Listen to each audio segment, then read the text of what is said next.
சேர்களும் சகதிகளிலும் இருந்து சடலங்களாக மீட்கப்படும் உறவுகள், மீட்கப்பட்ட உடல்கள் ஒன்றாக புதைக்கப்படும் காட்சிகள்.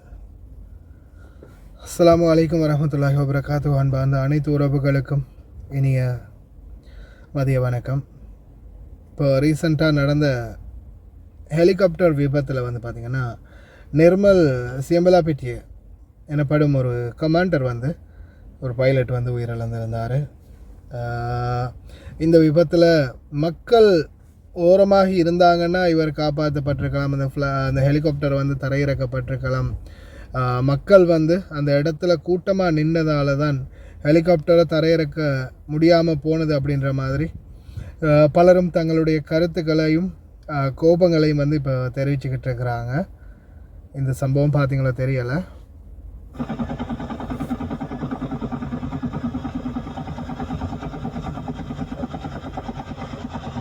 இந்த வீதியில் நின்ற மக்கள், இந்த இடத்துல என்ன கார், இந்த வண்டி, இந்த வாகனங்கள் அகற்றப்பட்டிருந்தால் அது அந்த தண்ணீரில் விழுந்திருக்காது அப்படின்ற மாதிரி தெரிவிச்சிருந்தாங்க.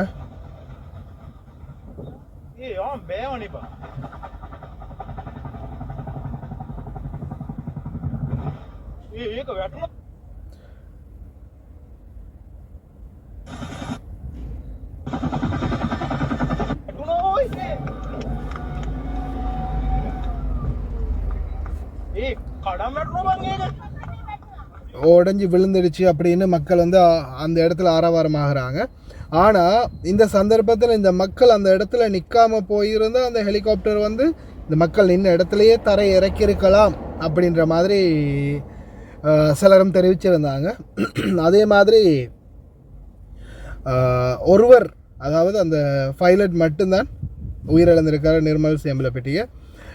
மற்ற யாருமே அந்த இடத்துல எந்த ஒரு ஆபத்தும் இல்லாமல் மீட்கப்பட்டிருக்காங்க. அதில் இருந்த மற்ற குழு மெம்பர்கள் ஒருவேளை அவங்க அப்படி அந்த இடத்துல இறக்க போகிறதா இருந்தால் கையை காட்டியிருக்கலாம், இல்லை ஏதாவது ஒரு சமிஞ்சை வழங்கியிருக்கலாம்.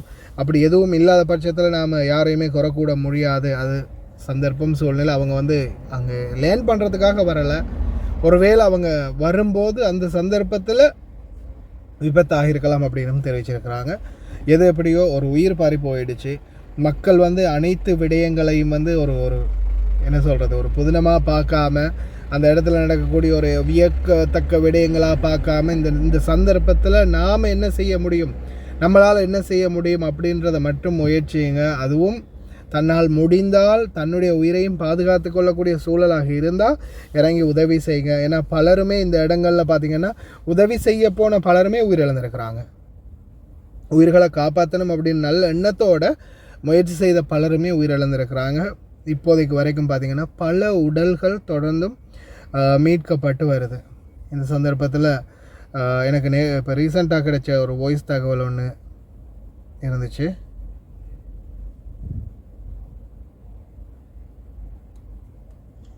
இது போயிட்டு நடந்தீங்க பாருங்க, எல்லாம் ஒண்டுக்கு போட்டு அடக்கம் பண்றாங்க.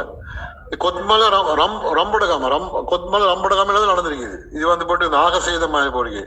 35 பேர் தான் கிடைச்சிருக்கு. மற்ற என்ன தேடி கொண்டிருக்கிறாங்க. எல்லாரும் நல்லா காப்பாற்றணும் சாமி, எல்லாரும் நல்லா காப்பாற்றணும்.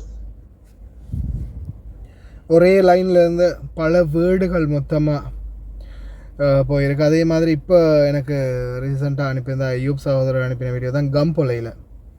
இது பார்த்திங்கன்னா கம்பளையில் உடல்கள் எல்லாமே அந்த சேரும் சகதியோட உடல்கள் மீட்கப்பட்டிருக்குது. உண்மையிலேயே மிகவும் வேதனையான ஒரு சம்பவம். பல வருடங்களுக்கு பிறகு இலங்கையில் நடந்த இந்த மாதிரியான ஒரு இயற்கை அனர்த்தம். தயவு செய்து அன்பார்ந்த உறவுகளை, இந்த நேரங்களில் இந்த சோஷியல் மீடியாவில் உண்மைக்குமே சொல்கிறதுக்கு மிகவும் கேவலமாக இருக்குது. ஏன்னா அந்த அளவுக்கு சிலர் அவங்களுடைய செயல்பாடுகளை சோஷியல் மீடியாவில் காட்டுறாங்க. நாட்டினுடைய நிலைமை என்ன, நாடு போய்கொண்டிருக்கிற சூழல் என்ன, இன்றைக்கு வரைக்கும் பல உயிர்களை நாம் இழந்திருக்கிறோம். இந்த மாதிரி சூழலில் கூட ஆட்டம் பாட்டம் கொண்டாட்டம் குதூகலம்னு வேறு யாரும் இல்லை, நம்மளுடைய இளைஞர்களை இந்த மாதிரியான சில செயல்பாடுகளில் ஈடுபடுறாங்க. அது பார்க்கக்கூடியதாக இருந்துச்சு.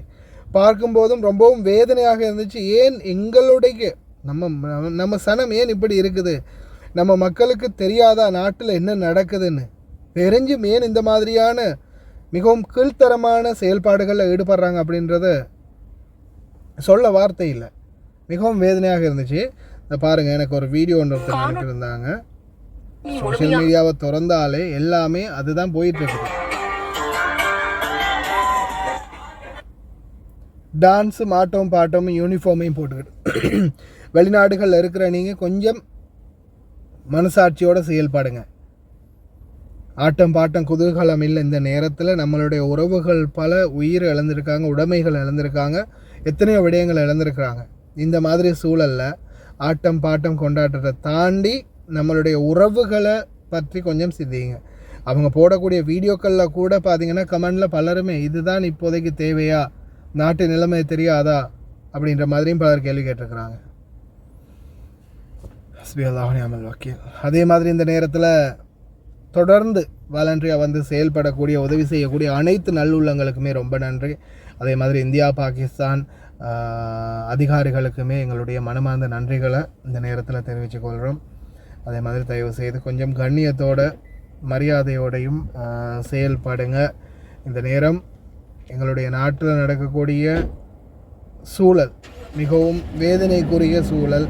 இந்த நேரத்தில் கொஞ்சம் மக்களுடைய மனதில் இருக்கக்கூடிய அந்த வேதனை, விரக்தி, அந்த மக்களின் பிரச்சனை என்ன, அவங்க எவ்வளோ வேதனையோடு இருக்கிறாங்க, எத்தனை பேர் குடும்பத்தை இழந்திருக்கிறாங்க, எத்தனை பேர் உறவுகளை, உடைமைகளை, எத்தனையோ விடயங்களை இழந்து நிற்கிறாங்க.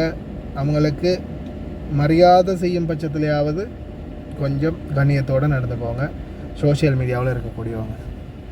அதே மாதிரி தொடர்ந்தும் நாட்டுக்காக அர்ப்பணிப்போடு செயல்படக்கூடிய அனைத்து அதிகாரிகள் அனைவருக்குமே எங்களுடைய மனமார்ந்த நன்றிகள்.